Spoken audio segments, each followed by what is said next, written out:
finally arrived. The Hey. real one. Who are you guys? You're not Saul, you're the guy. Do you know that my name was Saul, What's your name? but you've heard about me, haven't you? Because now I'm no longer called Saul. What do they call me? Oh. Paul. It's kind of easy to remember the change because it rhymes. But I think last week I heard you guys were studying a little bit about my story, and I decided to come visit you today to talk to you because my story is about a story that's still going on in your lives today, because one reason you're all here is the same reason that I'm here, is because Jesus, the Son of God, lives, and he lives in my heart. And he spoke to me one day, and you've heard that story, I think, and I thought I'd just remind you of that and then tell you a little bit more of my story. But before my name was changed to Paul, I was from the country of Turkey now, which I think you have maps in here, don't you? Yeah, see this? So I grew up in this land right here, and here's Jerusalem down there, and Jesus is born down here. But when I grew up, I didn't know anything about Jesus in this town. I was raised a Jew, like the people living in Jerusalem and like Jesus' family. And I went to Jerusalem to study there. And even though Jesus was around, I'd never met Jesus at that time. And I was studying to be a rabbi. And then I started to hear stories about this Jesus. And Jesus was saying things that I didn't understand. And so people started to follow Jesus. And I wanted them to all be good Jews and follow all the rules in the Bible. So then I started chasing the new followers of Jesus out of the different towns that I would come to. And that's when this story really begins, because I was on my way in Syria to find some more Christians that had been following this Jesus after Jesus had been killed.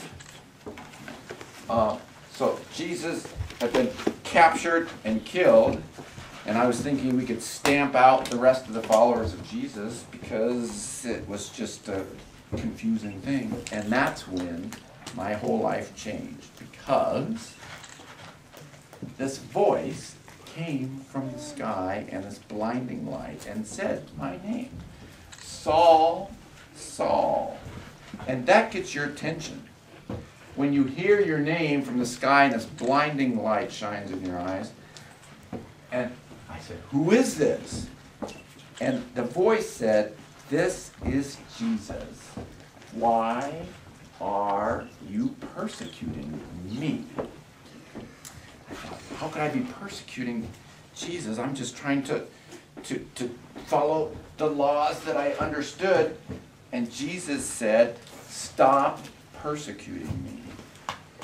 And I went to the next town, and I realized that Jesus was alive, and the followers of Jesus were right, and that I had been blind in my earlier life. And even though now I was blinded from this light, I couldn't see for a week. Finally my vision came back. And I knew that I had to become a follower of Jesus, because Jesus had called me to do that, to go into the world to spread his stories. And so I went back to my hometown in Tarsus and was trying to decide how to do this thing. Jesus had told me to go start churches, but I didn't even know exactly what that meant.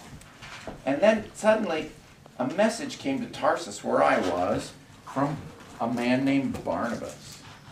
And he told me that there in Antioch, which wasn't too far away from where I was, and here's this country here again, and here's Jerusalem. Peter, Jesus' disciple Peter, who had lived with Jesus, had come up to this town of Antioch, and they had started a church there. So I met them there. And they were afraid of me at first because they knew I had been chasing Christians. But we made a plan. Peter said, well, I'll go back to Jerusalem and start churches there. And you go up into these lands that you know in Asia, Asia Minor, and Turkey, and go to the cities and start churches. And so Barnabas went with me, my new friend Barnabas, and we walked around these lands, and you can see these arrows on this map.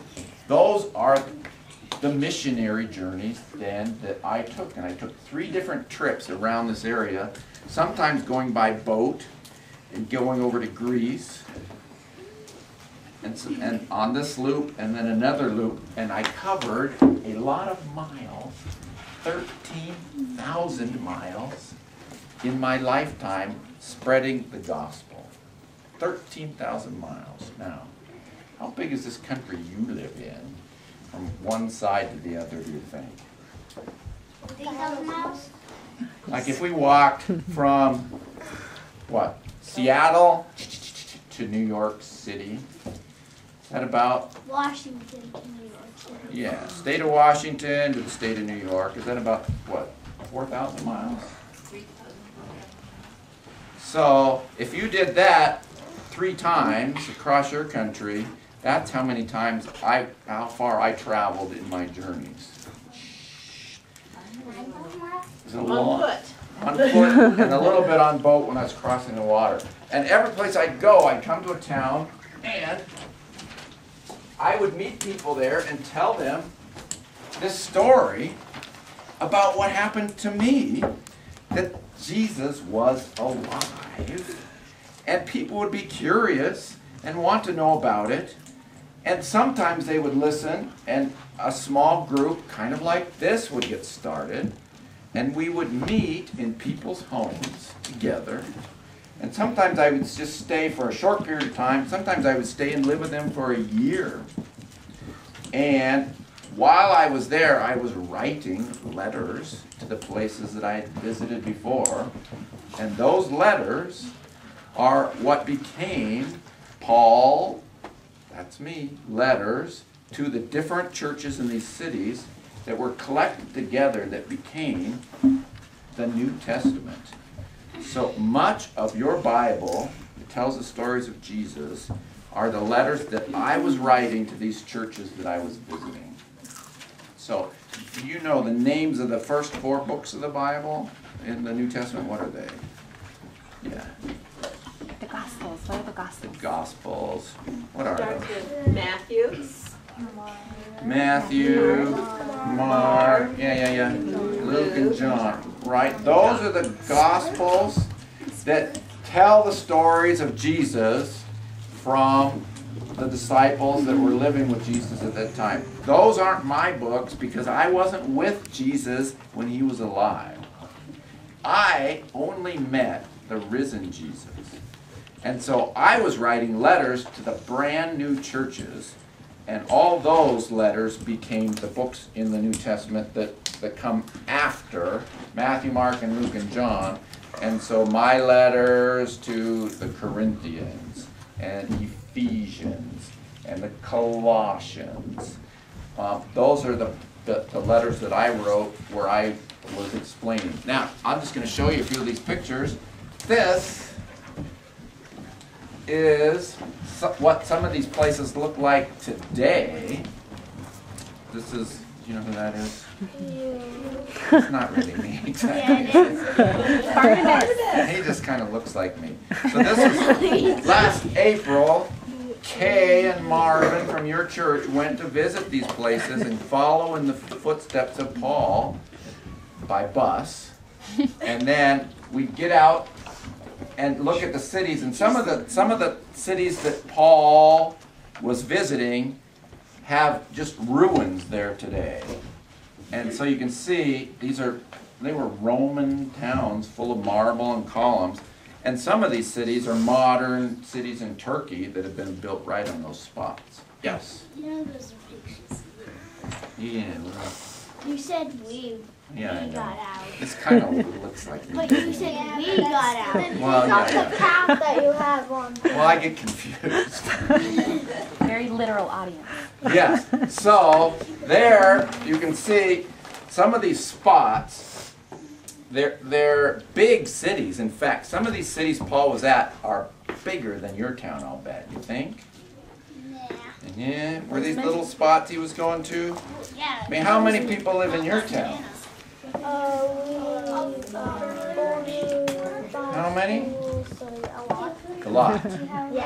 Like 1,000? Are there 1,000 people who live in your town? White sulfur?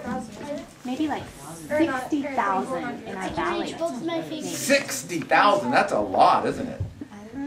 60,000. Well, some of these towns had 100,000 people living in them at the time. I mean, these were big cities, but outside those big cities, then there was nothing.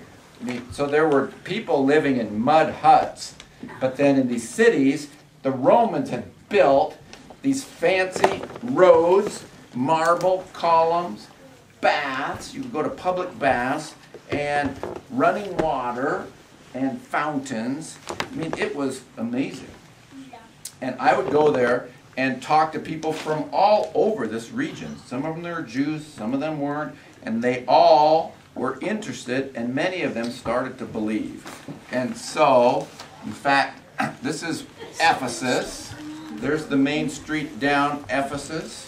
And when I was there, the story that was being told in today's puppet show was one of the things that happened.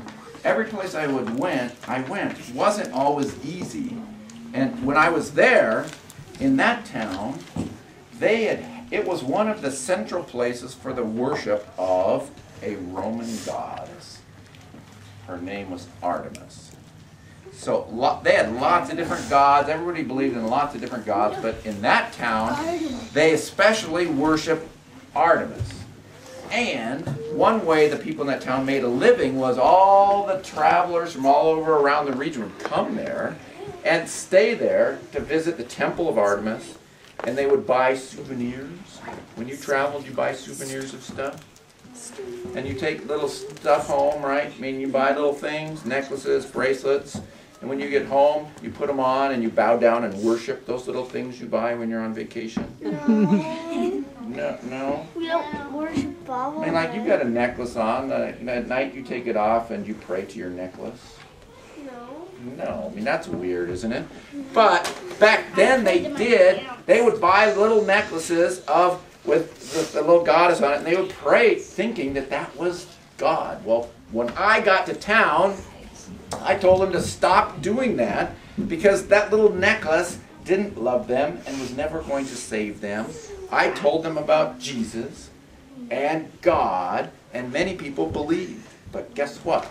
One day when I was standing right here, see, this is kind of like a big amphitheater, and this is part of it too, where people were sitting there in the bleachers listening to me. Then all the silversmiths in the town that made these necklaces and made their living by that were mad at me because nobody would buy their things anymore. And so they came and chased me out of town and with clubs and sticks and were trying to kill me. Seriously? Yes.